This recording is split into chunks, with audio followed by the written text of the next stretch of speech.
Blake lively sold the story that she was the helpless victim, that Justin Baldoni's conduct on set left her so traumatized she had no option except to lawyer up and file for protection. Then the court filings landed and the timeline stopped making any sense. Those damning texts she sent? They weren't retaliation after prolonged harassment. They didn't follow some explosive on-set breakdown. They weren't even part of a late-blooming #MeToo reckoning. They date to April 2023, months before cameras rolled on a single scene. What she actually wrote exposes the real motive. This was never about safety or feeling unsafe. It was never about discomfort. It was about dominance, a cold, premeditated move to seize control behind closed doors. April 25, 2023. Blake texts a friend about Justin. She admits he secured the rights to what she calls a massive book, cast himself as the lead and director, and that she decided to roll the dice on him. Then the tell, and I also own a huge piece of the movie, so I'm having to bet on myself. Pause right there. Owns a huge piece? What precisely did Blake lively contribute besides a mood board for her hairstyle? Justin spent years developing this thing, building trust with Colleen Hoover, locking down the rights, raising money via Wayfarer, writing/developing the script, putting the crew together. Blake entered the picture as cast. That's it. She didn't bankroll it.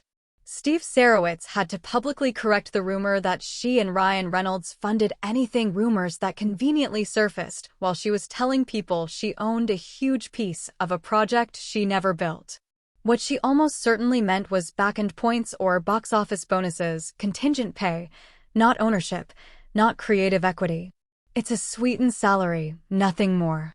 Yet she framed it like she was a co-owner with real skin in the game. Like the film belonged to her as much as anyone. Then the killer line that gives the whole game away. He has no idea what's getting ready to hit him. Not, I'm concerned. Not, this feels off. Not, he's crossing lines. She's already scheming. She's already decided the ending, and in her version, Justin Baldoni ends up sidelined. The insults pile up fast. She brands him a bag of hot gas, a clown, a liar, fake, full of shit.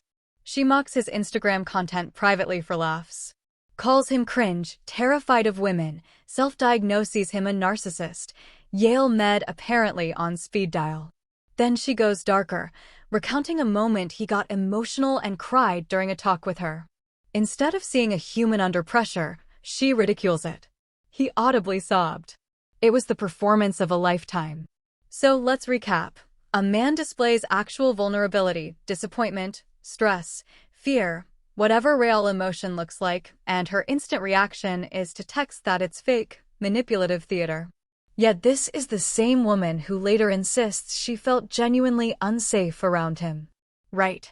Her friend eggs her on. He has no idea what is getting ready to hit him. And I bet the wife is dealing with a totally different person than he professes to be on Instagram. Methinks you have a bit of a narcissist on your hands. Then Blake escalates into pure fiction. My God, I keep imagining I'm going to have to ask her to blink twice if she needs to be extracted. Extracted. As though Emily Baldoni is a hostage in need of rescue. Based on what? Justin being earnest? Passionate? Crying in a meeting? Emily wasn't on set, wasn't in production, had zero involvement. But Blake still cast her as a damsel in her private revenge fantasy, Blake the savior, Justin the concealed monster. It's unhinged main character energy. Then the speech she delivered straight to his face and later gloated about in texts. I need nothing from you on this film as an actor or director. I'm good. I've got me. I only need one thing from you. Not to make me feel like I don't even need you to make me feel confident. I've got that. I only need the bare minimum from you. Just don't make me feel like. She bragged to her friend that he sobbed after hearing it, as though she'd dropped a mic drop masterpiece. She was the only one applauding. Contrast that with the narrative she later pushed. Justin held all the power, was her boss, controlled the environment, terrified her. But in her own private words, she needed zero from him, no notes, no leadership, no reassurance, nothing. His sole responsibility? Don't degrade her. Everything else she already owned. That isn't the language of someone feeling powerless. That's someone methodically clearing the deck to take over. Her friend cheers louder. You will be the reason this film gets made and works, not him. Just wait. He will have his meltdown because he's going to realize he isn't all that, and he will have to rely on you. Then the clincher. When that happens, please, dear God, gloat, gloat, gloat. This exchange isn't trauma processing. It isn't mutual support. It's battle planning. A coordinated effort to undermine the man whose biggest sin was creating a movie Blake decided she deserved to command. Where are Justin's equivalent texts? Where are the messages trashing her, mocking her tears, speculating about her marriage, calling her names in private? They don't exist. While Blake was tearing him apart to friends, the Wayfarer side was praying for harmony, for the project's success, for peace. Justin stayed consistent in private and public. Blake did not. He has no idea what's getting ready to hit him. She was right. He truly didn't see it coming. Didn't anticipate the actress opposite him was already orchestrating his removal. Didn't expect his moment of openness would become ammunition. Didn't realize the person who told him "I've got me" would soon claim she felt endangered by him. But discovery works in both directions. The documents are out.